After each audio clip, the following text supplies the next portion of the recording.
Ang susunod na programa ay rated PG. Ito ay nangangailangan ng patnubay at gabay ng magulang para sa mga batang manonood.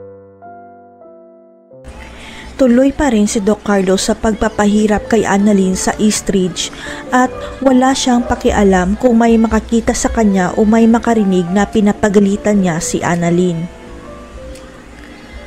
Pinagalitan kasi ni Carlos si Annalyn dahil hindi nito ginagawa ang pagturo ng tama kay Pokwang tungkol sa research nito dahil ang akala ni Carlos hindi seryoso si Annalyn.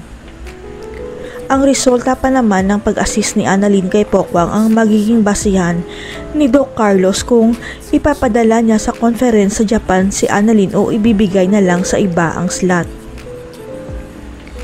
Ang hindi alam ni Carlos, kitang-kita ni Pokwang ang pagtrato nito kay Annalyn, kaya nasabi niyang suplado naman ni Doc Carlos dahil pinagalitan na lang niya si Annalyn. Para kay Pokwang, ginagawa naman ni Annalyn ang lahat para tulungan siya, kaya naawa siya kay Annalyn dahil pinahiya siya ni Carlos kahit maraming tao pa ang nakatingin sa kanila. Nabanggit ni Pokwang na kilala niya ang totoong may-ari ng Eastridge, kaya siya nakapag-research sa ospital at ang may-ari mismo ang nagsabi na si Annalyn ang assistant niya. Tanging si Pokwang at Doc Katie lang ang nakakaalam na ang totoong may-ari ng Eastridge ang nag-request na dapat si Annalyn ang tutulong kay Pokwang sa research niya. Dahil ang hindi alam ng lahat, alam ni Pokwang at Doc Katie na si Annalyn ang totoong apo ng may-ari ng Eastridge at sila ni Lynette ang solong tagapagmana ng ospital. Walang kaalam-alam si Carlos na espiya pala ng may-ari ng Eastridge si Pokwang para malaman kung totoo bang pinapahirapan ni Carlos ang apo ng may-ari ng Eastridge. Hindi akalain ni Pokwang na ganun pala tratuhin ni Doc Carlos ang apo ng may-ari, kaya nagsumbong si Pokwang sa may-ari ng Eastridge sa maling pagtrato ni Carlos kay Annalyn.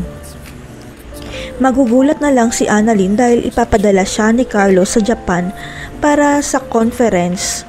Yun pala, pinagalitan si Carlos ng may-ari ng Eastridge tungkol sa pagtrato kay Annalyn. Dito malalaman ni Carlos na mother-in-law pala niya ang totoong may-ari ng Eastridge dahil anak nito si Lynette at apo niya si Annalyn, kaya hindi talaga siya makapaniwala.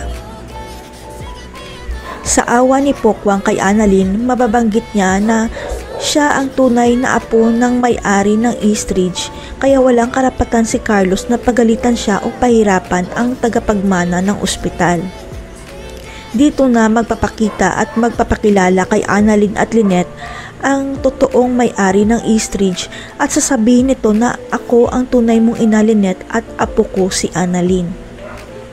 Biglang tumigil ang mundo ni Lynette dahil ang buong akala niya patay na ang totoong nanay niya, pero ang hindi alam ni Lynette, itinago pala siya ng tatay niya sa nanay niya. Kaya ang pagkakaalam lang ni Lynette na matagal nang patay ang nanay niya dahil yun ang sabi sa kanya ng tatay niya, kaya hindi talaga makapaniwala si Lynette at Annalyn. Napagtanto ni Lynette na kaya pala gusto ng Eastridge na magtrabaho sila ni Annalyn sa ospital dahil sila pala ang magmamana ng Eastridge dahil yun ang sabi ng tunay niyang ina. Magiging mabait na kaya si Carlos kay Annalyn at Lynette dahil sila ang may-ari ng Eastridge? Hindi na kaya lilipat si Annalyn sa Apex dahil siya ang tagapagmana ng Eastridge? Abangan.